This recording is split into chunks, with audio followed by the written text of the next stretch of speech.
ಎಲ್ರಿಗೂ ನಮಸ್ಕಾರ. Welcome back to my channel Smart Edu Logic. Video ವಿಡಿಯೋ ಬಂದು ಮೊರಾರ್ಜಿ ಪರೀಕ್ಷಾ ಪ್ರಶ್ನೆಗಳು, ಪರಿಸರ ಅಧ್ಯಯನದ ಒಂದು ಮಾದರಿ ಪ್ರಶ್ನೆ ಪತ್ರಿಕೆ 1. ಸೊ ನೀವೇನಾದರೂ ನನ್ನ ಚಾನಲ್ಗೆ ಇನ್ನೂ ಸಬ್ಸ್ಕ್ರೈಬ್ ಮಾಡಿಲ್ಲ ಅಂದರೆ ಪ್ಲೀಸ್ ಸಬ್ಸ್ಕ್ರೈಬ್ ಮಾಡಿ, ಸಪೋರ್ಟ್ ಮಾಡಿ, ಹಾಗೆ ನ್ಯೂ ಸಬ್ಸ್ಕ್ರೈಬರ್ ಅಂತ ಹೇಳಿ ಕಮೆಂಟ್ ಮಾಡಿ. So let start. ಇಲ್ಲಿ ಮೊದಲನೇ ಪ್ರಶ್ನೆನ ನೋಡೋಣ. ಕೆಳಗಿನ ಒಗಟನ್ನು ಬಿಡಿಸಿ ಅಂತ ಕೇಳಿದ್ದಾರೆ. ಏನು ಒಗಟು ಅಂತ ನೋಡಿದ್ರೆ, ಭೂಮಿಯ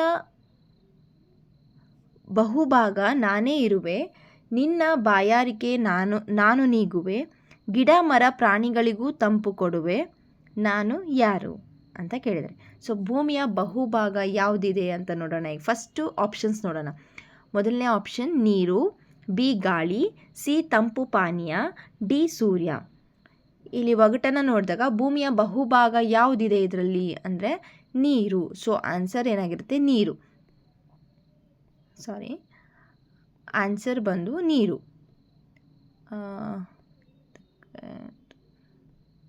ಓಕೆ, ಮುಂದಿನ ಪ್ರಶ್ನೆ.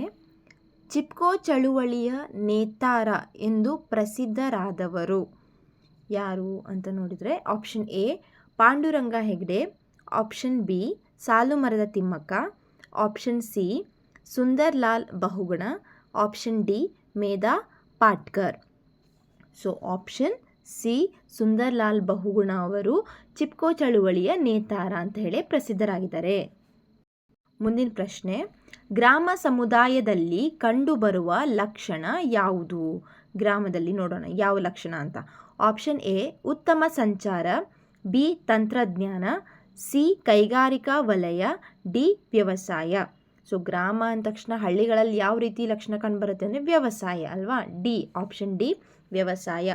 ಅಲ್ಲಿ ಯಾವುದು ಒಂದು ಉತ್ತಮ ಸಂಚಾರ ಅನ್ನೋದಕ್ಕೆ ಯಾವುದೇ ವಾಹನಗಳದ್ದು ಒಂದು ಫೆಸಿಲಿಟಿ ಸರಿಯಾಗಿರೋದಿಲ್ಲ ಎಲ್ಲ ಗ್ರಾಮದಲ್ಲೂ. ಹಾಗೆ ಒಂದು ರೋಡಿನ ಪ್ರಾಬ್ಲಮ್ ಇರುತ್ತೆ. ತಂತ್ರಜ್ಞಾನ ಟೆಕ್ನಾಲಜಿ ನೆಟ್ವರ್ಕಿನ ಸಮಸ್ಯೆ ಇರುತ್ತೆ. ಸಿ ಅಂದರೆ ಕೈಗಾರಿಕೆ, ಯಾವುದೇ ಫ್ಯಾಕ್ಟ್ರೀಸ್ ಕೂಡ ಗ್ರಾಮಗಳಲ್ಲಿ ಕಂಡುಬರೋದಿಲ್ಲ. ಸೊ ಮೇನಾಗಿ ಮುಖ್ಯವಾಗಿ ಕಂಡುಬರುವಂಥದ್ದು ಯಾವುದಂದರೆ ವ್ಯವಸಾಯ. 4ನೇ ಪ್ರಶ್ನೆ. ಮೈಸೂರು ಜಿಲ್ಲೆಯಲ್ಲಿ ವಾಸಿಸುವ ಬುಡಕಟ್ಟು ಸಮುದಾಯದವರಿಗೆ ನಾವೇನಂತ ಕರಿತೀವಿ? ಮೈಸೂರು ಜಿಲ್ಲೆಯಲ್ಲಿರುವಂಥ ಬುಡಕಟ್ಟು ಸಮುದಾಯ. ಆಪ್ಷನ್ ಎ ಜೇನು ಕುರುಬ, B Soliga, C Koraga, D ಸಿದ್ದಿ. ಉತ್ತರ ಆಪ್ಷನ್ ಬಿ ಸೋಲಿಗರು. ಮೈಸೂರು ಜಿಲ್ಲೆಯಲ್ಲಿ ಬರುವಂಥ ಬುಡಕಟ್ಟು ಸಮುದಾಯಕ್ಕೆ ಸೋಲಿಗರು ಅಂತೀವಿ. ದಕ್ಷಿಣ ಕನ್ನಡ ಜಿಲ್ಲೆಯದವರಿಗೆ ಕೊರಗರು, ಹಾಗೆ ಕೊಡಗು ಜಿಲ್ಲೆಯಲ್ಲಿ ಕಂಡುಬರುವಂತಹ ಬುಡಕಟ್ಟು ಸಮುದಾಯದವರಿಗೆ ಜೇನು ಕುರುಬರು ಅಂತ ಕರಿತೀವಿ, ಮತ್ತು ಎರವರು ಅಂತ ಹೇಳಿ ಕರಿತೀವಿ. ಆದರೆ ಹಾಗೆ ಮೈಸೂರು ಜಿಲ್ಲೆಯದವರಿಗೆ ಸೋಲಿಗರು ಅಂತ ಹೇಳಿ ಕರಿತೀವಿ. ಮುಂದಿನ ಪ್ರಶ್ನೆನ ನೋಡೋಣ. ಸೂರ್ಯನ ಸುತ್ತ ಪ್ರದಕ್ಷಿಣೆ ಹಾಕುವ ಆಕಾಶ ಕಾಯಗಳು ಯಾವುದದು ಅಂದರೆ, ಆಪ್ಷನ್ ಎ ಗ್ರಹಗಳು, ಆಪ್ಷನ್ ಬಿ ಉಪಗ್ರಹಗಳು, ಆಪ್ಷನ್ ಸಿ ಉಲ್ಕೆಗಳು, ಆಪ್ಷನ್ ಡಿ ಧೂಮಕೇತುಗಳು. ಸುತ್ತ ಪ್ರದಕ್ಷಿಣೆ ಹಾಕುವಂತಕ್ಕೆ ನಾವೇನಂತ ಕರಿತೀವಿ? ಆಪ್ಷನ್ ಎ ಗ್ರಹಗಳು, ಅವು ಆಕಾಶ ಕಾಯಗಳು. ಮುಂದಿನ ಪ್ರಶ್ನೆ. ಮಂಗಳ ಮತ್ತು ಗುರುಗ್ರಹಗಳ ಕಕ್ಷೆಗಳ ನಡುವೆ ಕಂಡುಬರುವ ಅನಿಯತ ಆಕಾರದ ಆಕಾಶ ಕಾಯಗಳು ಯಾವುವು? ಮಂಗಳ ಮತ್ತು ಗುರುಗ್ರಹಗಳ ನಡುವೆ ಕಂಡುಬರುವಂಥವು ಮಾತ್ರ. ಆಪ್ಷನ್ ಎ ಉಲ್ಕೆಗಳು, ಆಪ್ಷನ್ ಬಿ ಕ್ಷುದ್ರ ಗ್ರಹಗಳು, ಆಪ್ಷನ್ ಸಿ ಉಪಗ್ರಹಗಳು, ಆಪ್ಷನ್ ಡಿ ಧೂಮಕೇತುಗಳು. ಯಾವುದಲ್ಲಿ ಕಂಡುಬರೋದು? ಆಪ್ಷನ್ ಬಿ ಕ್ಷುದ್ರ ಗ್ರಹಗಳು. ಮುಂದಿನ ಪ್ರಶ್ನೆ.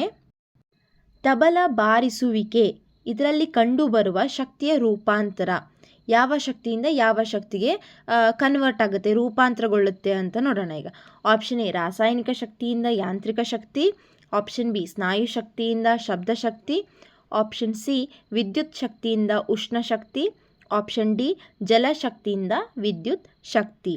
ಇಲ್ಲೇನಾಗುತ್ತೆ? ತಬಲ ಬಾರಿಸೋದು ನಮ್ಮ ಕೈಯಿಂದ ಬಾರಿಸೋದ್ರಿಂದ ಅದು ಒಂದು ಸ್ನಾಯು ಶಕ್ತಿ ಆಗ್ತೈತಿ. ಅದರಿಂದ ಬರುವಂತಹ ಒಂದು ಸೌಂಡ್ ಅದು ಶಬ್ದ ಶಕ್ತಿ, ಅಂದರೆ ಸ್ನಾಯು ಶಕ್ತಿಯಿಂದ ಶಬ್ದ ಶಕ್ತಿ. ಮುಂದಿನ ಪ್ರಶ್ನೆ.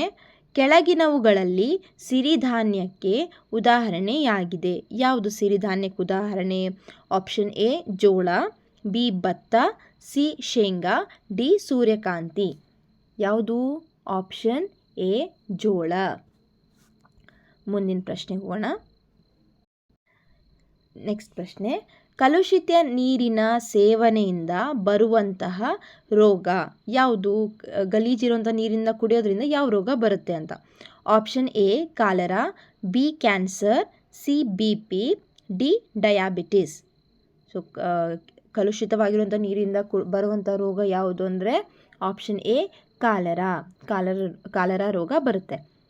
ಮುಂದಿನ ಪ್ರಶ್ನೆ, ನವೀಕರಿಸಬಹುದಾದ ಸಂಪನ್ಮೂಲಕ್ಕೆ ಇದು ಉದಾಹರಣೆಯಾಗಿದೆ. ಯಾವುದು? ನವೀಕರಿಸಬಹುದಾದ ಅಂದ್ರೇನು?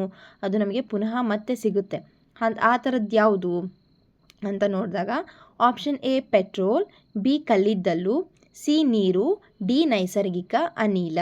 ಯಾವುದು ನಮಗೆ ತಕ್ಷಣ ಸಿಗುತ್ತೆ, ಯಾವುದು ಟೈಮ್ ತಗೊಳ್ಳಲ್ಲ ಅಂತ ನೋಡಿದಾಗ ಆಪ್ಷನ್ ಸಿ ನೀರು.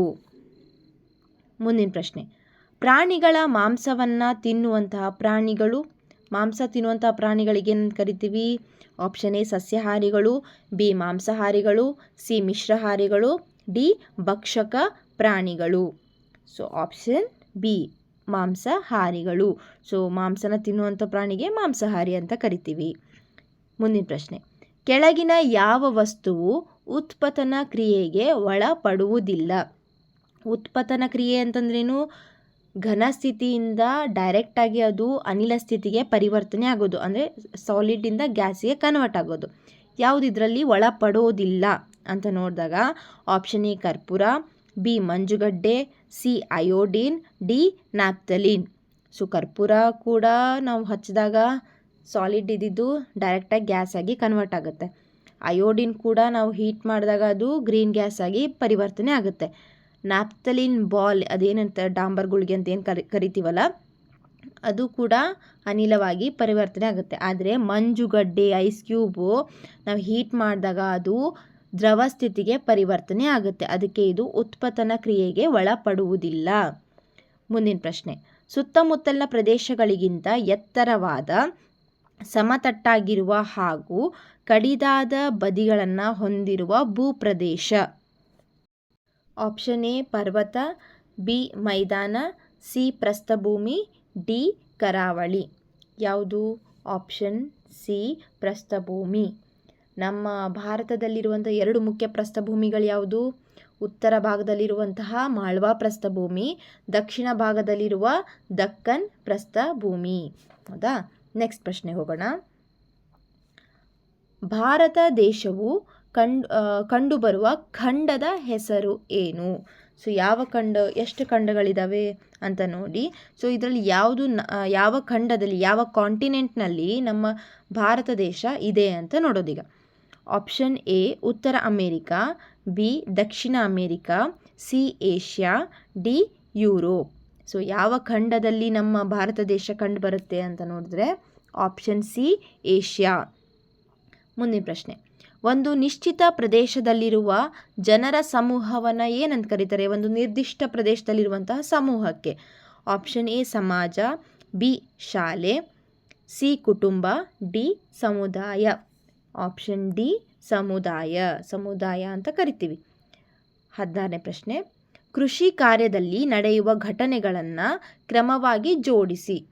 ಯಾವ್ಯಾವುದಾಗುತ್ತೆ? ಫಸ್ಟ್ ನಾವು ಯಾವ್ಯಾವುದನ್ನು ಮಾಡ್ತೀವಿ ಅಂತ ನೋಡೋದೀಗ. ಅವ್ರು ಕೊಟ್ಟಿದ್ದಾರೆ ಈಗ 4 ಆಪ್ಷನ್, ಅದನ್ನು ನೋಡಬೇಕೀಗ, ಹೊಂದಿಸ್ಬೇಕು ಸರಿಯಾಗಿ. ಮೊದಲನೇದು ಬೀಜಗಳನ್ನ ಬಿತ್ತುವುದು, ಬೆಳೆಗಳ ರಕ್ಷಣೆ, ನೆಲವನ್ನು ಉಳುಮೆ ಮಾಡುವುದು, ಬೆಳೆಗಳನ್ನು ಕಟಾವು ಮಾಡುವುದು. ಇವು 4ರಲ್ಲಿ ನಾವು ಮೊದಲು ಯಾವ್ದು ಮಾಡ್ತೀವಿ ಅಂತ ನೋಡಿದ್ರೆ ಫಸ್ಟ್ ನಾವು ನೆಲವನ್ನು ಉಳುಮೆ ಮಾಡ್ತೀವಿ. ಹೌದಾ? 3ನೇ ಆಪ್ಷನ್. ಅದಾದಮೇಲೆ ಬೀಜಗಳನ್ನು ಬಿತ್ತುತ್ತೀವಿ. ಅದಾದಮೇಲೆ ನೆಕ್ಸ್ಟ್ ಏನು ಮಾಡೋದು? ಬೆಳೆದಿರೋಂಥ ಬೆಳೆಗಳನ್ನ ರಕ್ಷಣೆ ಮಾಡ್ತೀವಿ. ಅದಾದಮೇಲೆ ಬೆಳೆಗಳನ್ನು ಕಟಾವು ಮಾಡ್ತೀವಿ. ಸೊ ಈಗ ಯಾವ ಆರ್ಡರಲ್ಲಿದೆ? ಫಸ್ಟು 3ನೇ ಆಪ್ಷನ್ನು, ಆಮೇಲೆ 1ನೇದು, 2, 4. ಈ ಆಪ್ಷನಲ್ಲಿರುವಂಥದ್ದು ಯಾವ ಆಪ್ಷನಲ್ಲಿದೆ? 3, 1, 2, 4 ಅನ್ನೋದು ಆಪ್ಷನ್ ಬಿ ಅಲ್ಲಿ ಇದೆ. ಸೊ ಸರಿಯಾದ ಉತ್ತರ ಇದು.